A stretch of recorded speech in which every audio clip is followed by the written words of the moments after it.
Yo, Pat, we finally here. It's week one for us. All things covered. We finally here. It's a great opportunity to bless the ears and the eyes of our listeners and viewers. But tell the people a little bit about what they can expect from All Things Covered. Man, All Things Covered is literally going to be covering everything. We're going to have great guests. We're going to have football players. We're going to have actors. We're going to have actresses. We're going to have very, very diving, intriguing interviews, questions, and many more to come, whatever you guys may have on your mind as well. So we're looking forward to dive into many conversations. Should be an awesome podcast, and we're looking forward to a great show. It's going to be a fun ride all season long. You guys will be with us, and hopefully you guys continue to smash that subscribe button and make sure you give us a 5-star rating. But with that being said, when you talk about Patrick Peterson, why football fans know who Patrick Peterson is? Why football fans know Pat P? Yeah. I probably would say hitting the Heisman pose against West Virginia. No question. You got cursed out. Didn't Les Miles curse you out? He didn't quite curse me out, but he did give me an earful of saying, "You know better than that, Patrick." Hey, that's see what the ref is doing right now? He's marking the ball back 15 yards. That was his voice. Hey, that's a great Les Miles impersonation, yo. That's deep. I like that. That's what's up. Yeah. So when it comes to me, I guess football fans know me from my Steeler days. I was a Florida State guy, also played big time football at Florida State in Tallahassee. But I guess Pittsburgh Steelers, my rookie year, a play that everybody talks about. If you're definitely a Steeler fan or a Colts fan, my past breakup against Peyton Manning in the second round of the playoffs in 2005 that led to a potential Super Bowl win for the Pittsburgh Steelers that brought us our 5th championship. So I think that would be something that most people would remember me from when you talk about playing for the Pittsburgh Steelers. Pat, there's a lot I know about you because you're my family, right. My cousin, but what football fans might not know about Pat P? Well, Matt, I like to do a bunch of different things. I like to golf. Everybody knows that I golf. I love being outside. I love fishing. But something that I don't really put, on broadcast or on my social media, I love to travel. I love to travel the world. I've been all around the world from Rome, all over Italy, Bali, Dubai, Monte Carlo.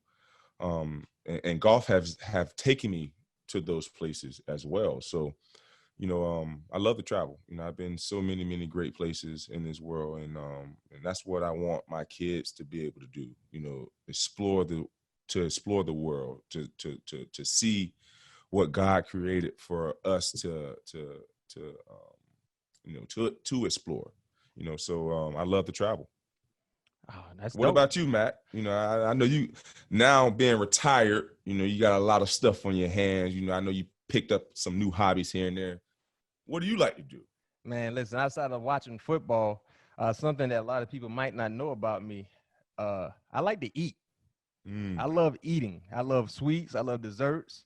I love just fancy restaurants. I love having outstanding meals. And I think in my afterlife, if I can have another career, I would love to team up with, what's his name? Guy Fieri? Guy Fieri? Oh, Guy Fieri. Guy Fieri, the guy who I think he has the best job in the world.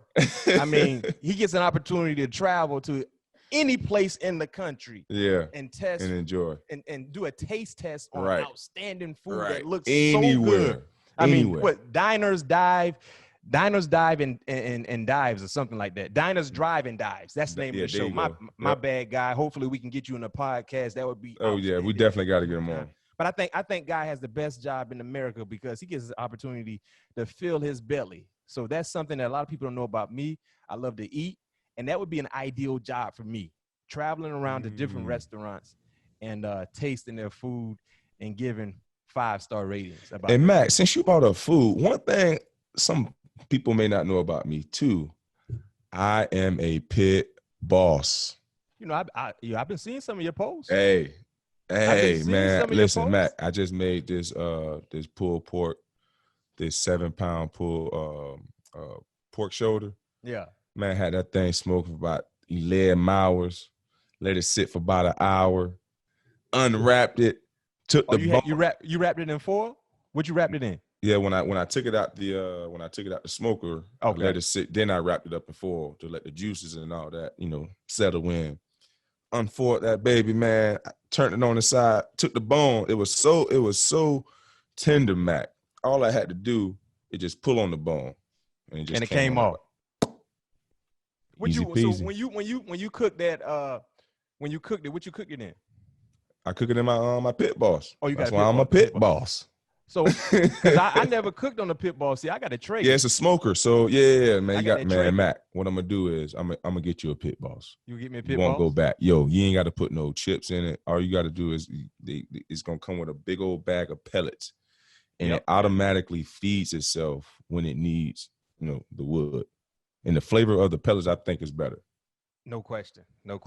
Especially when you're smoking. With this and with the one I have, I can't remember. I think I have the Pro Series. Yeah. So I have like 7 rows of like just space, easy to clean. Like it's dope. I'm gonna get you one. I'm gonna send you one. Just text me your address. One on the way. No question. One on the way, cat. And guy, when you check in and look at this episode or listen to this episode, we love food, so that's more than enough reasons for you to come join us on our podcast. So we might come join you on your show. Right. So back when you talked about eating, man, you know the rumor is like when you retire as a DB. You get fat? Man, you haven't gained an ounce. Oh, no. Now listen, Pat, I don't eat as bad as I used to, but I work. I still get it in. You remember the other day I told you, you got to work out in the day, man? No question. I got to back. Hey, the object for me, my goal was when I retire, I don't want to look like I never played. Right. I'm with you. Amen. Yeah. Don't worry when you got many more years, but when you get to that retired life, you see what I'm talking about. You just sit and chill, and you have every reason to snack on. Because I love snacks. I'm gonna be on that golf course, man. Every day. No question. You go stay on that golf course. Yes, stay on that golf course. You already know. Now we're gonna transition to Cardinals check-in. If you guys been living under a rock, Pat P plays for the Arizona Cardinals, and they're currently undefeated. The last time the Cardinals were 2-0, I think it was 2015. It's been a long time since the Cardinals are 2-0. Week 2 recap, you guys played against the Washington Football Club. Big time win at home opener, 30-15 against the Washington Football Club. Let me read you a quote from DeAndre Hopkins after the game. He said, "There was never a doubt in our mind that we would start like this. The team in the locker room, we have a lot of veterans, a lot of good young players. To be 2-0 is what we expected." Elaborate a little more about that statement from D-Hop. I mean, that he told her how it is. Just the confidence that we have right now, the leadership, the group of men that we have in this locker room that mesh together. It's like no other. It reminds me of that team that we had in 2015. With 2013, with BA having been his first year, in 2014 going to the playoff, losing our quarterback mid-season when we was like 8-1 at that time, then coming back having Carson a full season, and just how confident we were in the system, how confident we were in each other, and how we fed off each other. And that's the beauty of winning football. You've been on 2 championship teams. How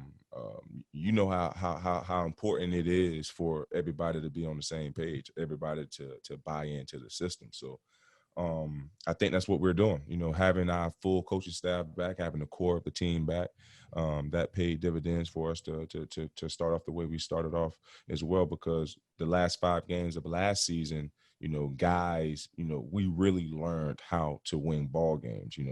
Early on in the season, we were just playing football. Yep. We're just trying to figure out our way. And once those 5 games, once we started winning those 5 games, winning more situational football, we started to gain more confidence. And once that confidence level got to a certain level, it was like, now it's on us to execute the game plan.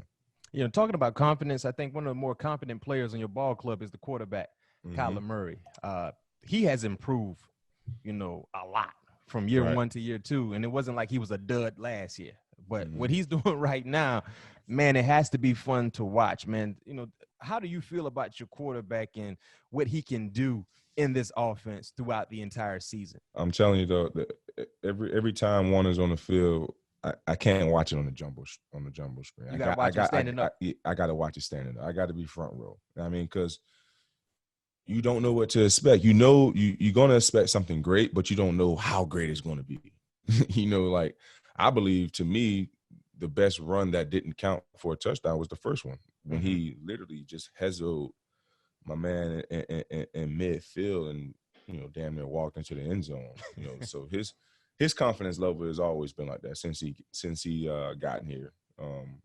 Since we picked him up, you know, so to see him to continue to grow into the player that he's becoming right now he's like we talked about earlier. You know, he's one of those guys that have that it factor, and it's a pleasure to be to call him our quarterback and watch him grow as well, because I truly believe, you know, if he continues to keep that mentality and that mindset that he definitely at some point will bring a Super Bowl here. You know, if he's still playing with the Cardinals. Like, that's how confident I am in him, and that's how confident he is in himself as well. I mean, in 2 weeks of play, you know, a discussion that football fans love to have, along with experts and analysts, the MVP. And they're throwing his name in that conversation. Do you think that's he has a legit shot at the MVP? I believe so. I mean, obviously we know it's still early, you know, but he's putting up some numbers, you know, 3 total touchdowns. Sunday, I believe, had 3 total touchdowns last Sunday. You know, completion rating is looking real nice. You know, so he's just playing very, very good complementary football, getting everybody involved into the offense, and he just looked very comfortable. So I rightfully so. I think he's definitely in the conversation where he needs to be. Well, this upcoming week, you got the Detroit Lions, a team that's, you know, searching for their first win.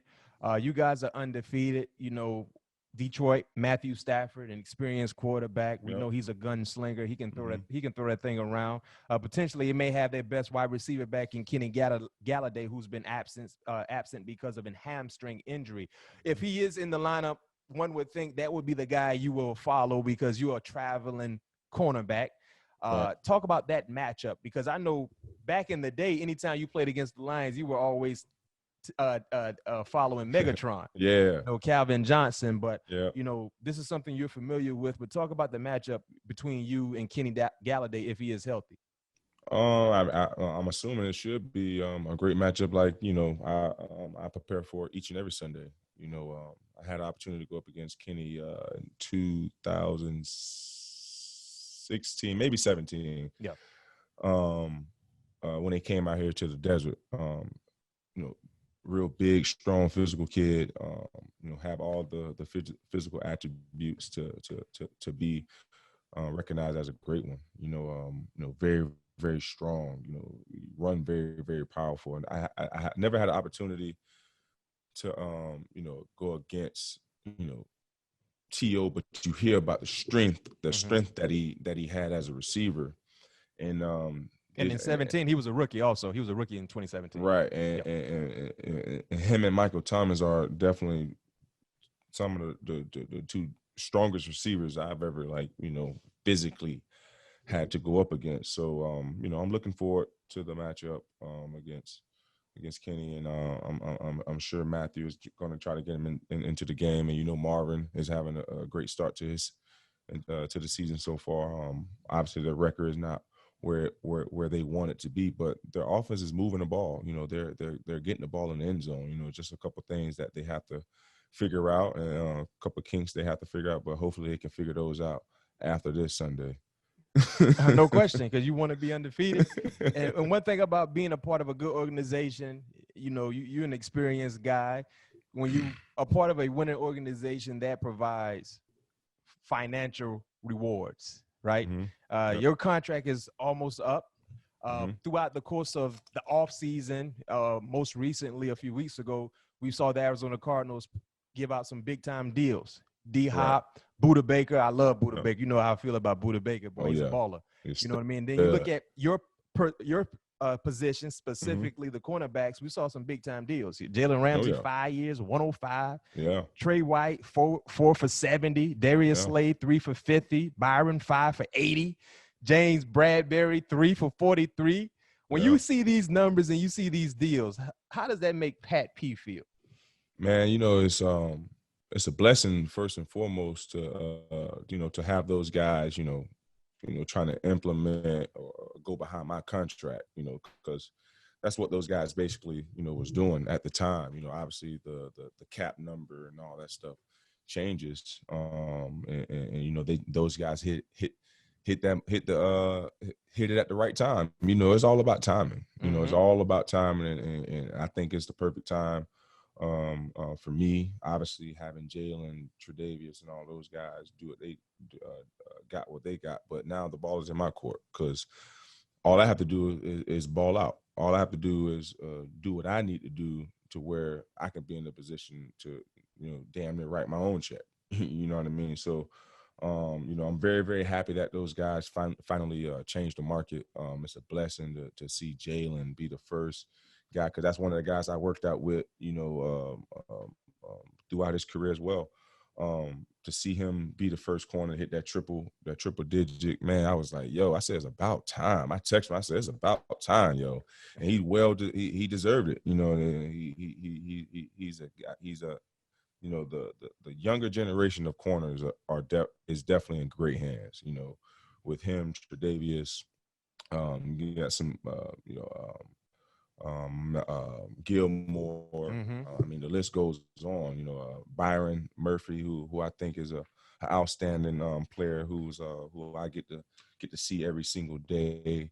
And obviously we got some of the old guys are like myself and Sherman, Casey. That list goes on as well. That continue to do our thing as well. Yeah, no question. I'm rooting for you, but it's great to see those guys reset the market. Right. You know what I mean? It's good not just for the position, but I think for football, because if you're gonna pay wide receivers $20+ million to catch a pass, it's only right that you pay the guys that are supposed to cover the wide receivers $20+ million as well. It only makes sense. No doubt about it. You know what I mean? It only makes sense. So I think it's good, and you just keep doing what you're doing. Continue to be the leader that you've been out there in the desert, and everything else going to work itself out. No doubt about it. Now, one thing about this show, we don't just talk about, what we do, which is football. We talk about everything. And if you guys don't know, we're basketball fans as well. Oh, yeah. You know what I mean? And it was only right for the first episode I rocked my Kobe, that being the Mamba. Man, I'm pissed. I didn't wear my Mamba jersey, but I did drive Mamba my car today. What the Mamba is? What kind of car that is? What's that? What that boy Drake say? I'm outside in my AMG. Oh, okay. Right outside. Okay. That boy got the AMG. Hey, I got one in the garage too, my guy. Yes, sir. You already know what time it is. Hey, my guy, man, we always do things alike. We like cars. We like the same basketball team. We love the same player, which is Kobe. And real quick, man, we're currently in the playoffs, Western Conference Finals. The Lakers are up 2-0. I know everybody saw what happened most recently in Game 2 with AD coming through in the clutch, and I saw you tweeted out that. But I want to read something to you that Charles Barkley said halftime of the TNT special. Charles Barkley said that Anthony Davis, he don't have that killer instinct. Now, I don't know which Anthony Davis he was watching, especially in the playoffs, but what's your thought process about what Sir Charles said about I'm going to tell you, man, Uncle Charles always getting somebody riled up. He ain't do nothing but bark up that tree.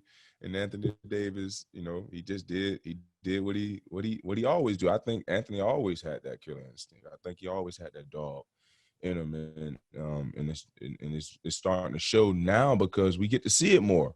Lakers on TV now. He in the playoff, he in the primetime moments. He's been doing that since college. We came out around the same around the same year. So I had the opportunity to watch him and John Wall, Bledsoe, them boys come out to the P Center.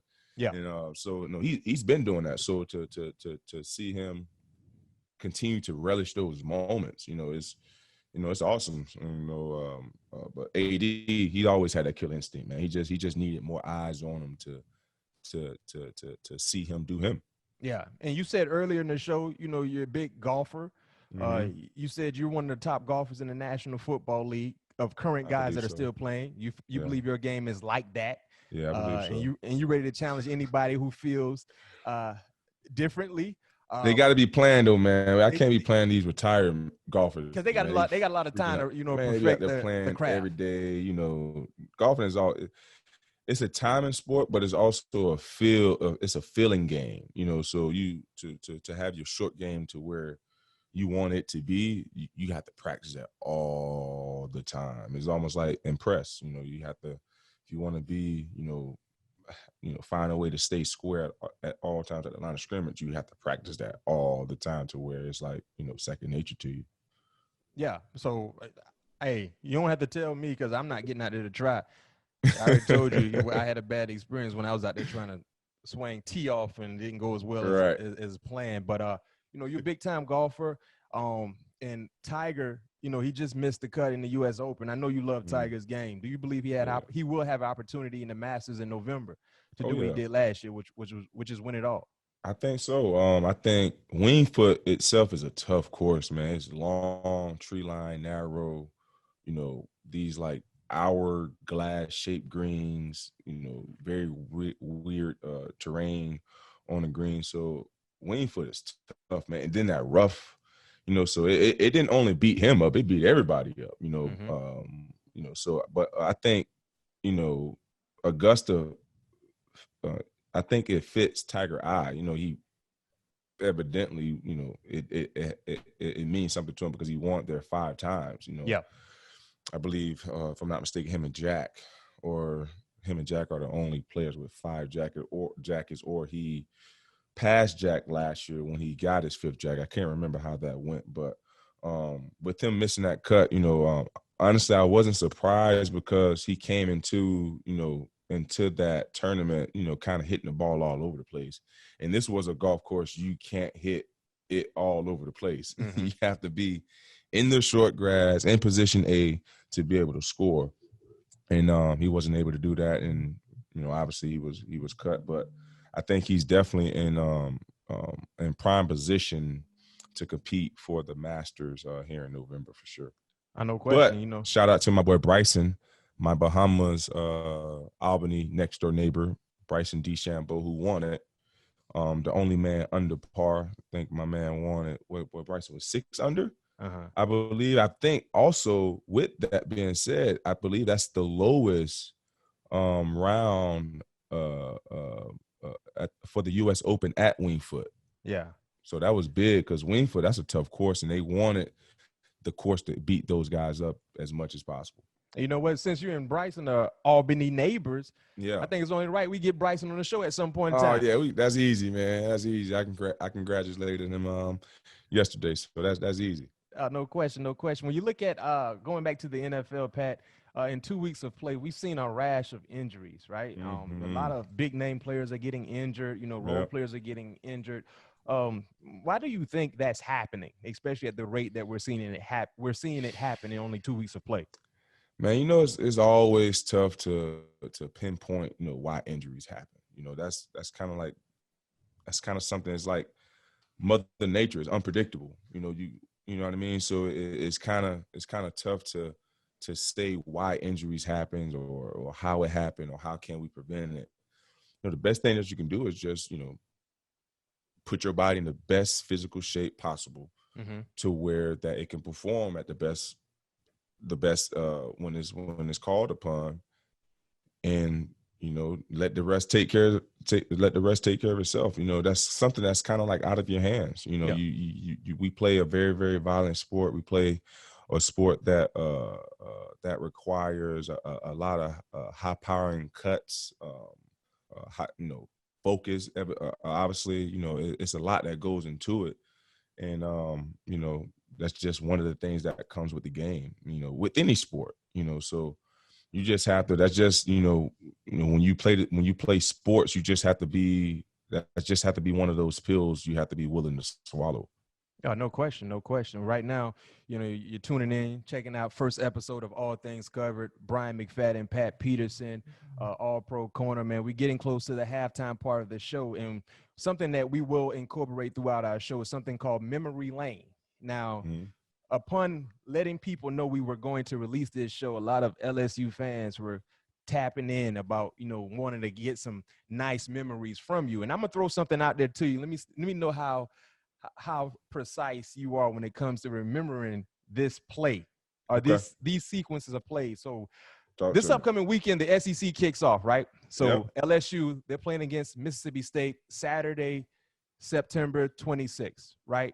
So literally 10 years ago, the same exact date, the 25th, 2010, September 25th, LSU played West Virginia, right? LSU played West Virginia. Pat Peterson, number 7, is a part of that LSU roster. First quarter, do you remember what happened in the first quarter? Yes, I do. They was driving down the field. We came up, I think Ty actually made this stop on Bailey on a drag route, if I'm not mistaken. They was going back to their sideline. Ty broke up the play. Now it's 4th down, and we had just put this new field goal block call in. It was called Tiger Jump. And I was the guy that they chose to be the jumper, and I got a good jump on the snap, and I just jumped high as I can. I barely got it, but I got it, and I got credited for the block field goal. Okay, so that was in the first quarter. In the second quarter, something huge happened for LSU. Do you remember that play? Oh yeah, that's what we talked about earlier. That pose. Yeah, that pose was big because funny story about that pose. We was leading up into that game. So the first game, like I talked about earlier, how I broke the SEC record in the punt return yardage against North Carolina.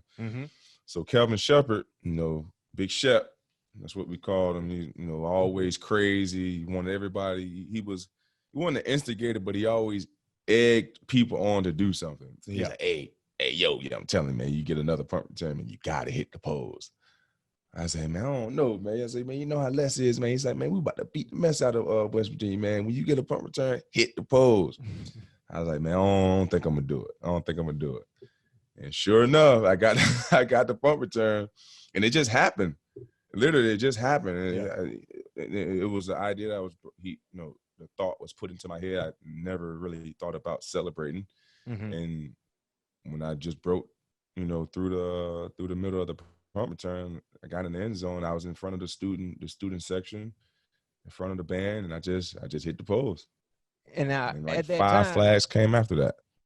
Yeah, I mean that was a big time. That was the big talk in college football outside of how bad y'all beat West Virginia. Now, for college fans, they know there's only been one defensive player to ever win the Heisman, Charles Woodson. A guy that we both grew up watching. But at that time, did you actually believe you had a chance to win the Heisman? Early on in the year, I really did. I thought I had a good opportunity of winning it. But when it got towards the tail end of the season, teams stopped kicking it to me. So I wasn't getting opportunities to make plays. I was still making plays on defense when teams did throw my way. I think in 2000 in that year, I think I only gave up, I think it was something crazy like 24 catches, I think, if that. Yeah. In that season. So I was barely getting targeted, and the only way I was getting action was on kick return and punt return. The crazy story, a fun fact is, in 2010, with me not playing an offensive snap, I led the team in all-purpose yards. On returning kicks. Yep. And interception too, because I had one big one for 95, and I had another one for like 70 something. Wow. Yeah, that's a big stat. I had 1,800 yards. Wow. Yeah. So that should clearly be a record that still stands today, right? Yeah, and at LSU, yes. Yeah. Yep.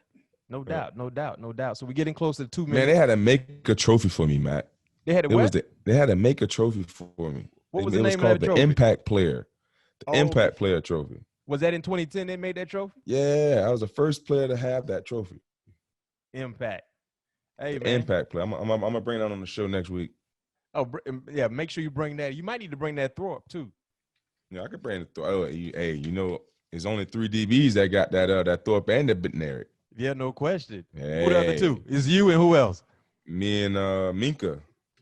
And there's one more. Charles Wilson. Charles Woodson. There you go. There you go. The big time player. Hey, man, we already know you was out there putting in big time work in Baton Rouge. And Baton Rouge. Hey, man, listeners and viewers, man, we getting close to the halftime mark and all things covered. 2-minute warning. And this is a situational type vibe in the show where we call it 21 questions. 21 questions. Number 21, that's Pat Jersey.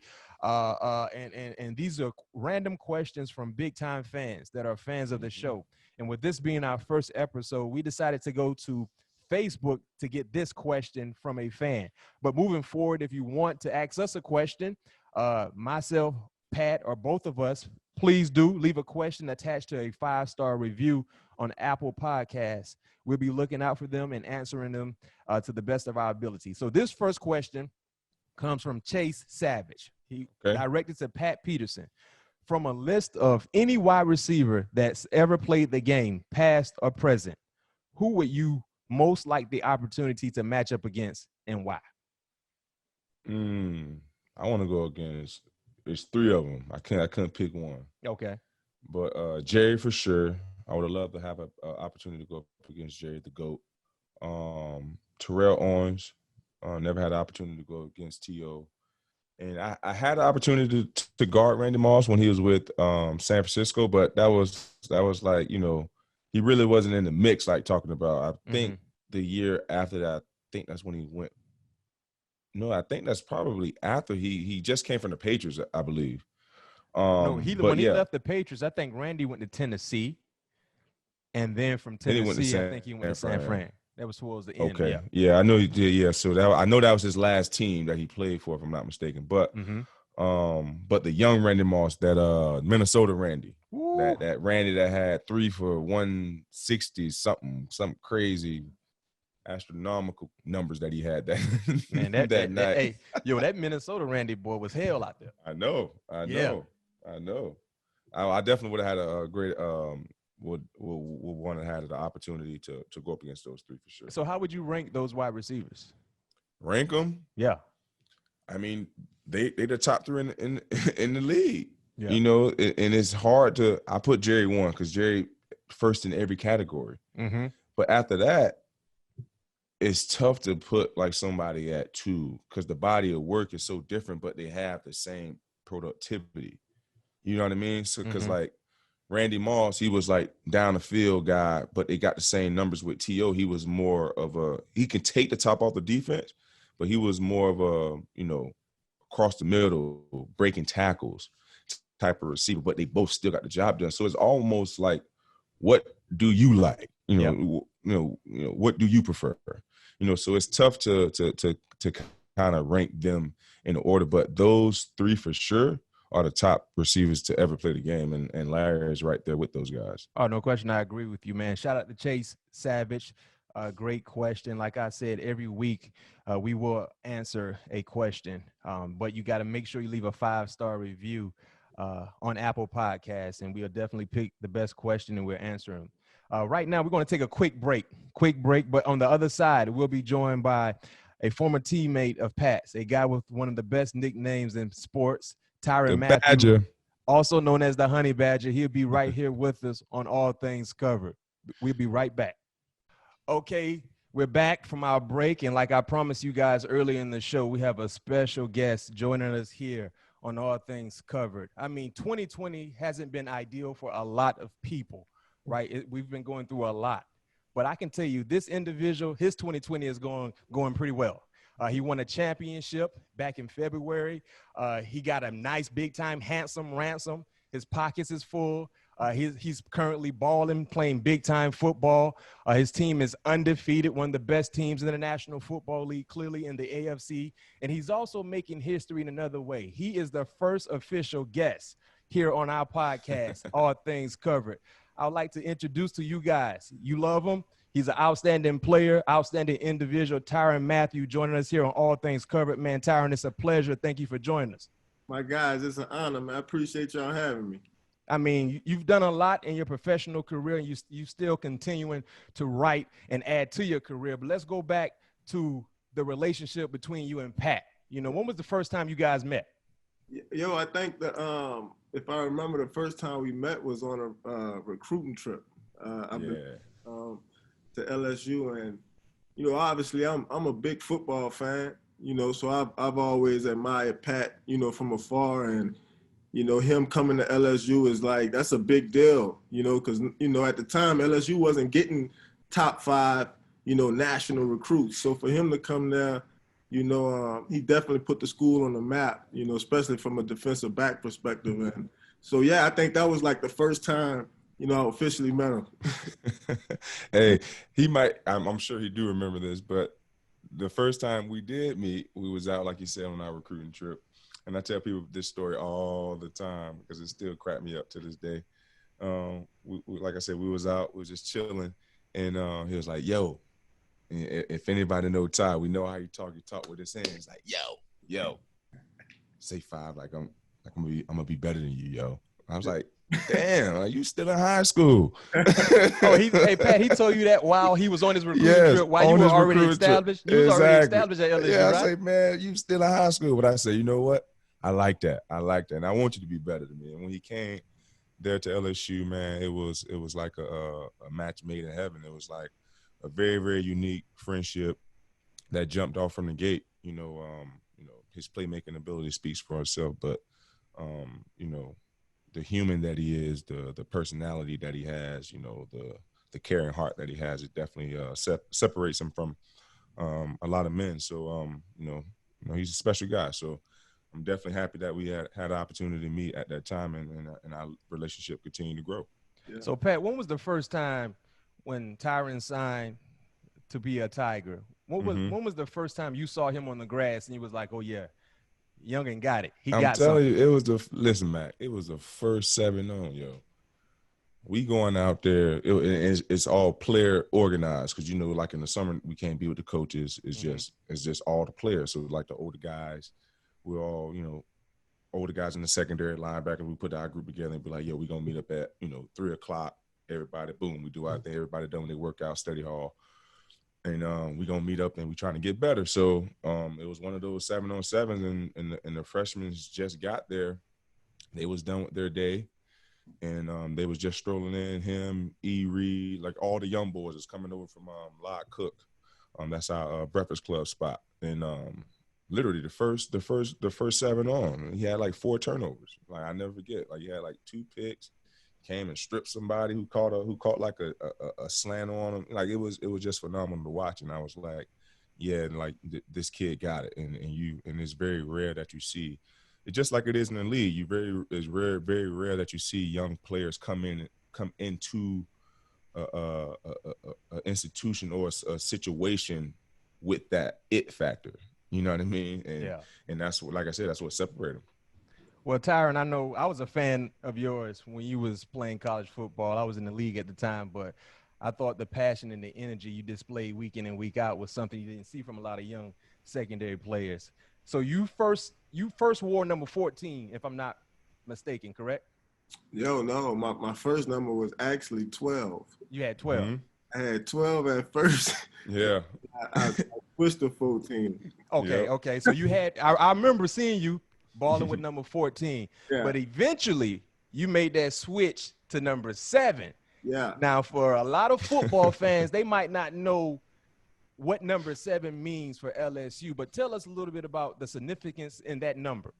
Yeah, I mean, you know, it holds great weight. You know what I mean? And just like I said earlier, man, you know, I think Pat coming to LSU, you know, being such a high, you know, recruit and, you know, can literally go anywhere in the country, but yet, you know, he come to LSU and, you know, he kind of helped be, you know, one of the forefathers, you know, of DBU, you know, and he's the reason a lot of guys, you know, come there to play DB, you know, especially cornerbacks, you know. So I think, you know, when he left, you know, obviously, you know, I was next in line, and you know, my mind is, you know, what an opportunity, you know, to wear a number or to represent somebody, you know, that has really, you know, done a lot for me, you know, on and off the field. And, You know, I think just me being able to be around him, you know, I wasn't this, you know, elite specimen. You know, I wasn't this national recruit, but I think being around Pat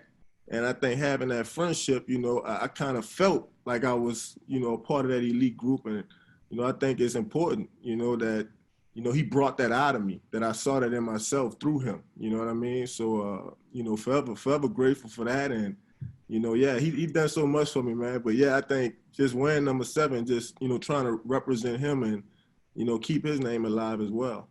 Talking about the elite group, when you talk about the secondary players that have played at LSU, prior to this episode, many people reached out to me talking about claiming DBU, right? And me and Pat, we've had this discussion many a nights about DBU, me going to Florida State, Pat going to LSU, and of course you went to LSU as well.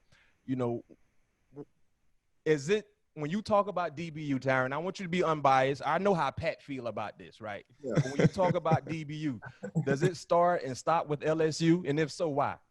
You know, I think, you know, to be 100% honest, I think it like comes in waves, you know? Right. And so, you know, one program may hold that title for, you know, 6-8 years, and then it's another program, you know, and then it's going to be another one that come after that. And so, but I think, you know, LSU, I think we, in our mind, you know, we're able to come to the next level and really perform, you know, at that same level we did, you know, in college. And so obviously we got a lot of LSU guys that's currently in the league playing at a high level. So I think, yeah, that's probably why, you know, I give us the nod, you know, as far as DBU.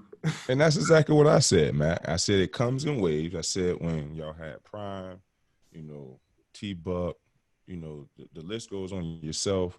The list goes on, like Jalen, Camardi, yeah. X, Camardi, you know, the list goes on. It just goes in waves. And just like I told you, said since 2010 until at least now, you can say we're DBU.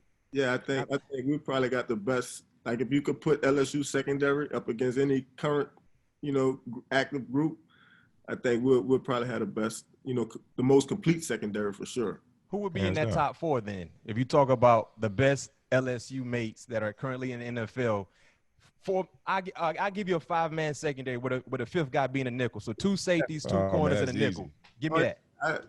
Pat P, he gonna travel with whoever number 1. Yep. And then I got Tre'Davious White. Yep. He gonna roll. Obviously Jamal Adams. Yep. Who else?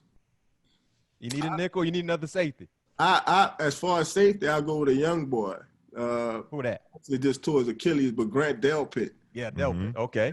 With us, I think he got the attitude. He could roll with us. And then obviously I play the nickel. I'll do all the running around.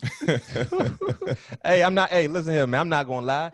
That's a nice 5. Even with you throwing a young bull in there, Grant Delpit, because he was a big time playmaker last year in the secondary. Right. Hey, and then we're gonna have my boy Dante on practice squad, man. Man, listen. So you mean to tell me Dante got to make the practice squad? He can't even make the starting 5? You said top 5, man. I did. You know what? With y'all answering that question the way you did, with the depth that you have, the quality and the quantity, I must tip my hat to LSU. Right now, I would say I don't think there's another university that can put 5 outstanding players in the secondary right now and be content and happy. And if you got Dante Jackson coming in as the practice squad guy, and we're missing a few other guys too now, right? That's what I'm saying. And not only that, the young fella, man, can go in there and do what he's supposed to do. He can win the Thorpe back to back. Yeah. Oh, who are you talking about? Stingley. Yeah. He's just a sophomore. How good is Stingley, man? I've been praising Stingley all year, man. Stingley the real deal, man. I had the opportunity to work out with Stingley last year. Was it last year? No, yeah, it was last year. Yeah, I had an opportunity to work out with him while I was suspended. So I went to Baton Rouge a little bit and worked out with the young boys, and he got it, man. Like he's another one of those guys that came in with it. He's special. You know what I mean? And you can tell, you know, as a freshman, you don't see many freshmen stepping on campus becoming the man, not out of nowhere. We kind of knew that was going to happen, but the way he handled it, the way he, carried himself throughout the process and continued to show up on those big stages, it was just like he's made for those moments. You know what I mean? So you can't deny that, so that's greatness right there. So, you know what I mean? You know it, Matt, you know it. Ty, you know greatness when you see it, and that young kid got it, man. No question, no question. So let's transition to Tyrann when you get drafted. And you know what's, I don't know if you remember, Tyrann, but I remember coming out in the draft. You worked out with Pat, and we all was down in South Florida a little bit, grinding in that summer heat in South Florida when you was getting ready for the draft. And Pat used to talk to me all the time about you. And I know the process of you getting drafted clearly, was a little bit nerve-wracking, but Pat was a guy that was definitely vocal about the Cardinals taking a chance and drafting you. How did that make you feel, knowing that you got a guy, man, that you grew up looking up to, became a teammate of, a great friend also, and then with him having your back, being able to be that extra voice that you needed to get to Arizona, and then also proving them correctly and balling out? What did that mean to you? I mean, yeah, it mean everything, man. When somebody could, speak highly of you, when others are, doubting you, you know what I mean? And to really be this voice of encouragement and support, and not a lot of people truly have that. I think it's easy to support people when everything's going well, but I think if you support somebody through adversity, that says a lot about, yourself. So like I said, man, just so thankful for him, in so many ways, man. He's really been one of those guys that's, really come into my life that has really like sparked my mind, in a lot of different instances, and got me thinking, further along. And so, but yeah, I think getting drafted to AZ, man, that was what I needed, coming into the league, being around him. Because when we was at LSU, it was, every day I was learning something, and I think when he went to the league, it was, I wasn't ready to lead those boys, especially off the field, and I think getting back around Pat, I was able to get back under that learning umbrella, you know what I mean? And until I was able to be a leader, you know what I'm saying? And speaking on when he became a leader, it was remarkable to watch him grow. And I remember him getting his first C, I believe it was 2015, the year we went to the NFC Championship, and obviously you tore your ACL against the Eagles. But just when he got his C, just his whole demeanor changed. It was like, it wasn't like he arrived, because he already know who he is. He already know, like, what he can do. But once he got that C on his chest, it was like, all right, like I'm like one of the top 5 players. So therefore, like, what I say or how I play, how I move, it means something. And like he said, he was able to, watch that, not only for me, but from Larry, the Corey Peters, the Carson Palmers, the list goes on. And when he got that C, it was just, I was just so happy for him. And when he left the Cardinals and he went over to Houston and went over to did the same thing, it was like, he got it. And it was just, and I tell him all the time, it's a beautiful thing to watch him, the way he's blossoming to the world. Because I remember meeting him when he was, 16, 17 years old, this not snotty-nosed kid, but, just kid that, just needed guidance. And, like he said, I just wanted to, just pull out a helping hand to a brother, because I really felt that, we had a special connection when we first met. But nah, man, it's just definitely a pleasure to see the where he's going and the leadership role that he's definitely taken on, not only with the Cardinals, but with his with the Chiefs and being an outstanding father to his 3 beautiful kids. It's just great, man. It's just great to see Ty growing to this man that he is today.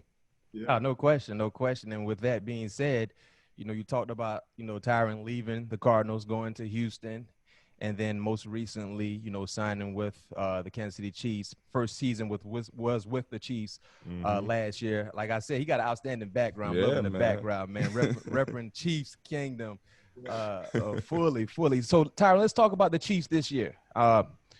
It's good that we got both of you guys on because both of y'all are undefeated. You know what I mean? So both of you boys are part of winning organizations right now currently.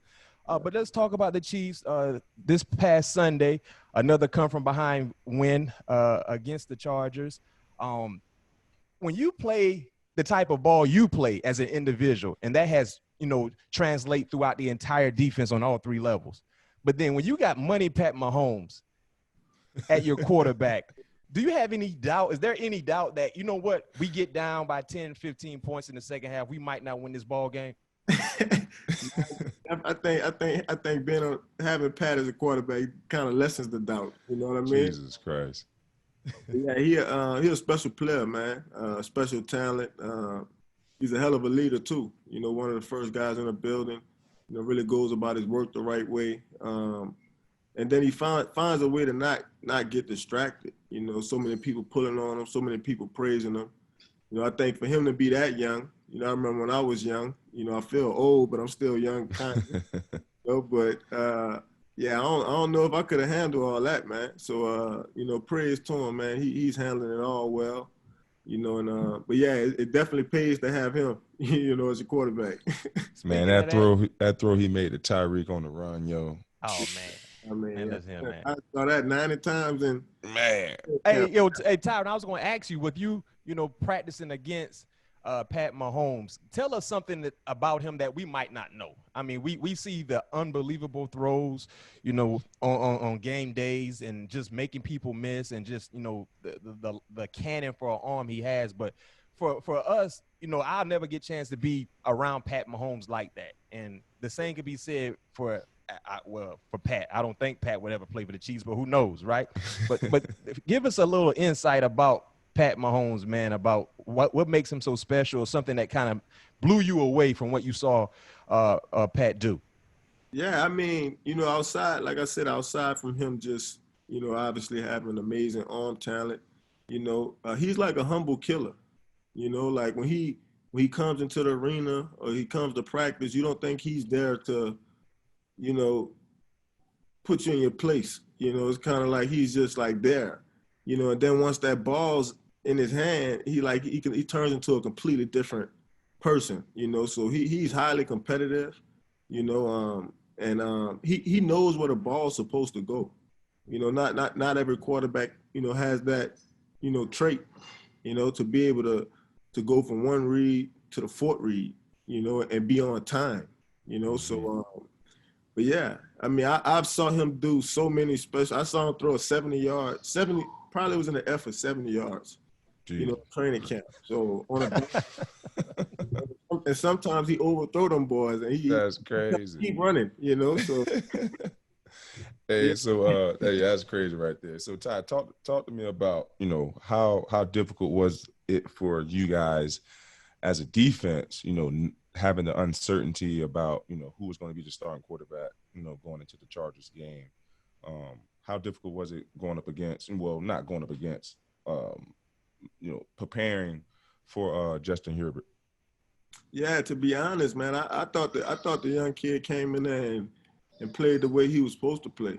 I think, he showed his team, why they invested so much in him, Right. and, he got great size. I think that's always an advantage for a quarterback. You're able to see the defense, see the linebackers to the safeties. Right. It just gives them a better view, and then I think on the other hand, us defensively, man, we tackled horrible yesterday. And even if you watch the game, he threw a couple balls downfield, but for the most part, he was just taking what we gave him. Right. And then it was on us in coverage, to come out of coverage and make those tackles. Get the ball down, right. Yeah, and we just couldn't, do that yesterday. But I felt like we made the plays, when it mattered the most. Right. And obviously, every game, don't go your way. Right. It really just comes down to, making the plays that come to you. Right. So But I thought we did enough to contain them. But obviously, I think anytime you give up 300 yards passing, and you don't really impact the quarterback in a way, you would like, I think that's always something you can learn from, especially if you won the game. I got you. Well, would you guys win in Super Bowl 54? Most teams don't have the opportunity to go or win back-to-back Super Bowls. Did you guys have any egos in the locker room? You guys have the same mindset? Like, what's the vibe right now? Obviously, you guys are 2-0. You're flying high. Like how's the team? I think we're in a good space. I think we got a young team, but it's a lot of guys that just love football. Right. That's all they want to do is play ball. So I think that's a positive. Just like any other team, you add new faces each and every year on offense and defense, and so I think the biggest thing for us is, can we maintain that hunger? Because we have the talent, we have the personnel, we have the guys, in the impact positions, whether it be D-line or safety or wide receiver, tight end. We got impact players, but are we still as hungry, as we was? So I think, but that comes down to leadership and, me showing up to work every day, setting the standard, and Pat trying to do his best to set the standard for the offense. And but yeah, I think as long as we can maintain that hunger, we'll be all right. Okay. Speaking of being hungry, y'all got a big meal this week. Some people saying this might be the game of the year already in week 3.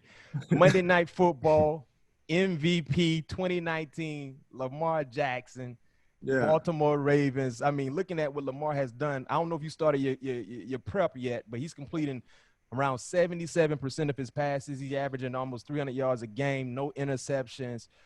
What is it like preparing for a guy like Lamar Jackson? Because y'all played them last year in Kansas City, but seeing how he has evolved into an outstanding do-it-all quarterback, what is like prepping for Lamar Jackson, and what can we expect to see from your defense? Yeah, I don't think you can really duplicate, preparing for him in practice. Not many scout team quarterbacks could, do what he do. So I think it's really a mindset. How are we going to approach this week? I think the way we played against the Chargers, I'm happy we won the game, but I'm glad we played that way because now we have some extra motivation going into a big primetime game against a high-powered offense. I think Lamar he's a special player, and I think you cut on the film, you realize that this is a quarterback that's comfortable in his offense. And so, whereas, most of these quarterbacks in the league, they're not comfortable in their own offense. And so they don't present as many challenges. So, obviously he got a great running game, and then you see him as well trying his best to stretch the ball downfield, get everybody involved. And, like you mentioned, completing a high percentage of his passes, and we all know what he could do, once he get in open space. So, it's going to take all 11 of us, man, to really try our best to contain him, to affect him on each and every play. Well, we're going to transition into the show into what we call the in the zone moment. Just like any normal prep for a ball game, you have your situational football moments, right? Red zone coming out, P and 10 and things like that. So this is the in the zone moment. So Tyrann, in the zone is basically a moment in your career where you were most in the zone, where the basketball rim was the size of the ocean, right? And now, granted, you got a lot. It's difficult because you got a lot to choose from, right? But people want to know, what do you believe was the most in the zone moment for you? Oh man, let me think for a second. I'd probably say it had to, really going back to, if I could pick a college game, is definitely going back to LSU. Yep. We played Arkansas. I think they was ranked number 3. 1 week we was ranked number 2, and yeah, I was just locked in that whole game, man. Had like a 90-yard punt return. Yeah, punt return was crazy. 7 tackles, couple forced fumbles. I was just taking the ball from people. So but, yeah, that was kind of like that was one of my most intense in the zone moments. I was like zoned out for 60 minutes, which is like rare to do. Would you say that was the best game in your football career, high school, college and professional, just everything that you were able to master together? Best game? Nah, actually, I'd probably say my best game I ever played was in high school, man. We played against West Monroe, and they're like always ranked in the top 10 nationally, as high schools. And we played them in like the semifinals of the playoffs. We lost by 2 points, but I scored every point.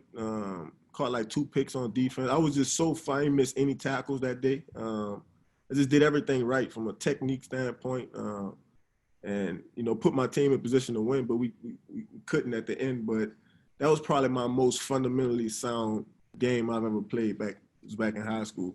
Pat, what's the best game you ever played? My best game I ever played, probably I go back to my college days as well. My first game at punt return at LSU in the Georgia Dome. We was playing against North Carolina. Yeah, I mean, I was at that game. Yeah, I went crazy, man. I had 280 something odd yards, return yards. I broke the SEC record that night. Remember that? Yeah, it was that like Ty said, I was locked in because I kind of felt less should have been put me in that punt return, so I felt like I had something to prove. Yeah. And but that night, man, I was just in the zone. I was running all over the place. I started cramping up. I could have had like 500 yards, but I cramped up like 8 Pat, minutes you used to go in cramp the a lot third at quarter. LSU too, man. You used Hey, to man, cramp that a lot, humidity, man. That humidity, man. I used to be geeked up, man. In college, man, that energy level, oh, man. I'm talking about Mac. We used to have that Boosie rolling. That Oh, Boosie. man. I'm on that liquor. Oh, Lord. You already know, Ty. Hey, they don't know about that little Boosie. Boosie Right. was heavy in Tallahassee also. Right. Yeah. Boosie was heavy in Tallahassee also. Ty, we getting ready to wrap it up, but we're getting close to the red zone part of the show and superlatives, right? So this is where we ask you random questions and you can't answer with yourself being involved. You know what I mean? So, Pat, you can get the first one to him and then we can kind of roll it off. But these are random questions. We want your honest answer. Okay. And like I said, we're getting close to the red zone moment. So this is where you play some of your best football in the red zone. So we should get some great answers from you. All right, here we go. Best player from the 2013 draft. Best player. Wow. You need some help with some of the names? Hey, I did some research, man. It's gonna be you're gonna have to do some digging. The best player, yeah, that's a nice list too. I give you a hint. You actually played with one of them, who I think is the best player. Is it Kelsey? Nope. Well, if you think, Kelsey he's the best is player, in there. Yeah, he's in the 13 draft. But if you think he's the best player, yeah. I'm just trying to think who like from that draft is okay. like. Well, so first rounders, you had Xavier Rose, you had D Hop, you had Dean Milder. Yeah, I'll probably say Hop and Kelsey. You also had Le'Veon Bell in that draft. Le'Veon Bell. Travis Frederick, Lane Johnson, Darius Slade. Yeah, I mean Sharif Floyd. I'd probably say Hop and Kelsey. I think them two, because just the numbers they've been able to put up, it's like all-time great territory. I don't think many people could say, that they're doing, what them two are doing. You know what I mean? That's a nice list. Yeah. Best nickname in the league right now. Best nickname.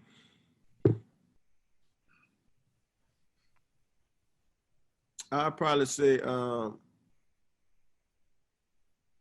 Frank Clark, the Shark. Oh, I didn't even know that was a nickname. That rhyme. Frank Clark, the Shark. That rhyme. I didn't even know that. I like that. Frank that Clark too. be having some nice cleats too. His cleat game be fire. Yeah. Frank do be coming with it. Yeah, big guy, he come with some heat. He definitely has some heat. Best album in 2020. Best album in 2020. Probably say that Lil Baby, huh? Ooh, that's a good one. Probably say that Baby. That Lil Baby is nice. Probably the best one, no doubt. Yeah. Hey, speaking of artists, you been on that boy Lil Keed? I heard about him. I ain't never really. Yeah, he got a nice little tone. He got a nice little tone. I heard a couple. Yeah, I think you'll vibe to him, Five. Man, Pat, you said, look, what's his name? You know I'm a little older. I don't even Yeah, who Lil you said? Keed. Lil Keed. I ain't heard him yet. I might need to go in my portfolio. Keed. Keed, where he from? Atlanta. Atlanta, yeah. Man, you know Atlanta got about 300 million rappers, man. Every one Right. come out every week. He got the same little tone though, but the tune, but his lyrics wasn't bad though. Like you can Lil vibe to him. Keed. Yeah, Lil Keed. All right. I got one for you. Best safety in the league. That's easy. League. I'd probably Boy say said can't be himself though. yeah, can't. I'd probably say Adams. Lamar had a big game. Yeah, I think just his level of impact on the game, is different from most, safeties in the league right now. I think he's really able to impact a good percentage of the plays. Yeah. Whereas most safeties are not even effective on most plays. Right. Man, he got that dog too. Yeah, that's something boy. you can't coach. No doubt about it.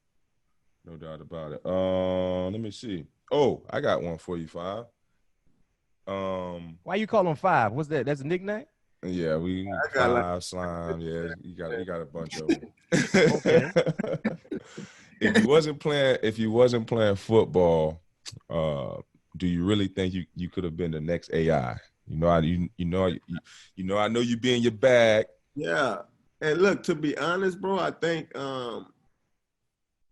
probably like the next Derek Jeter. Because look, I remember you said, baseball. My baseball coach used to beg me to stop playing football. And Really?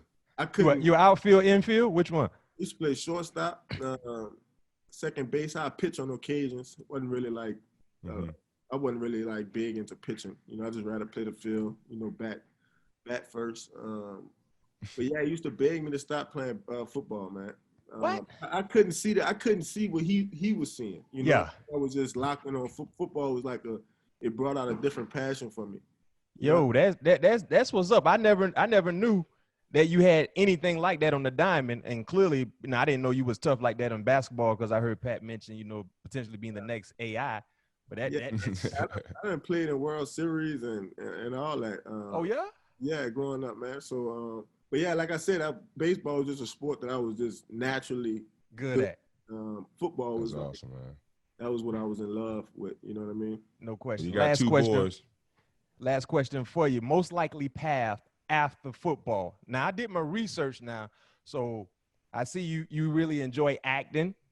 Yeah. And also, too, you feel pretty, heavy about politics. But what is probably the most likely path for you after football? Oh, man.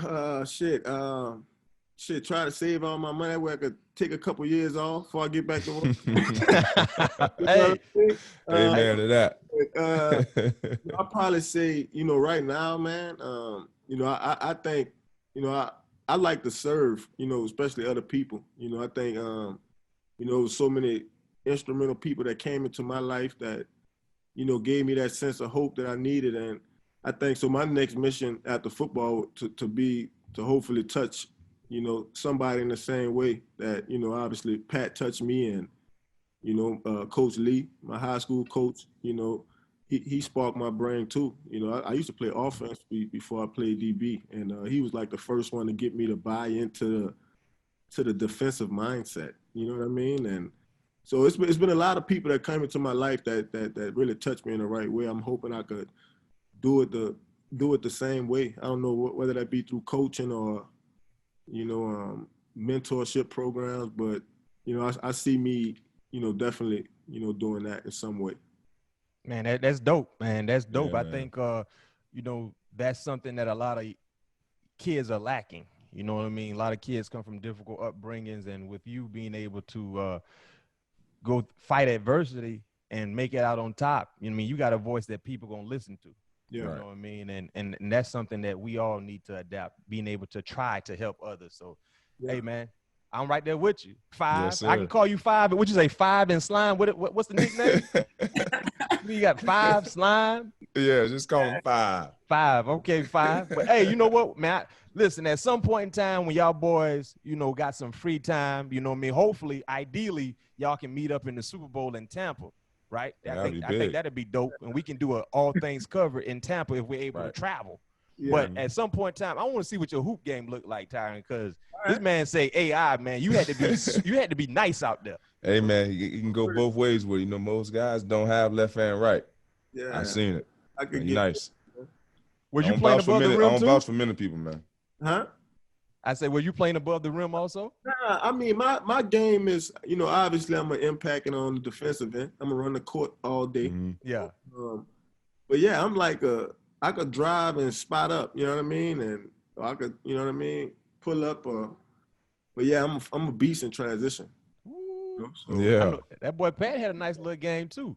Oh yeah, he was in the celebrity game with me one time. Me and Pat that ran mini courts together. Right. I'm gonna tell you the two best guys I didn't see play. Le'Veon Bell got something, and Adams from Green Bay. Devontae. Devontae. Yeah, he got some too. Okay, yeah, I saw Le'Veon play, but I never saw Devontae play. Yeah. Well, you got to look at his release off the line of scrimmage is almost like he on the court. He be crossing boys up left and right. Yeah, that's how that boy Stevie Jackson used to be. Boy, Stevie Jackson had some. Yeah, man. Yeah. But yeah, Matt, we're gonna let Ty get out of here, man. We know he got other plans going on, but man, Ty, we appreciate you being our first guest on All Things Covered, man. You enjoy the rest of your night. And man, we hope to link up later on this season and wish you the best of luck against the Ravens. No question. Hey, dog, appreciate y'all having me, bro. Once again, we back, man. But first and foremost, man, a big time thank you to Tyrann Mathieu joining us here, the first official guest on All Things Covered. Outstanding interview. Pat, we just got through episode 1 of All Things Covered, somewhat like week 1 of the NFL season. How did you think it went? Man, Mac, I thought it went great. I thought we got we had some great conversation with Tyrann. We found out some new nicknames, Five and Slime, that you didn't know. Yeah. We got some insight on Pat Mahomes that many people may not know. Talked about the team, the vibe of the team, the energy. But I thought it was awesome. But enough of what we thought. We want to thank everybody for listening to our debut of All Things Covered. If you like what you heard, please make sure you subscribe and follow and leave a 5-star rating on Apple Podcasts. 5 stars. We'll be back at you next Tuesday, where you can expect all things will be covered. Peace. Peace.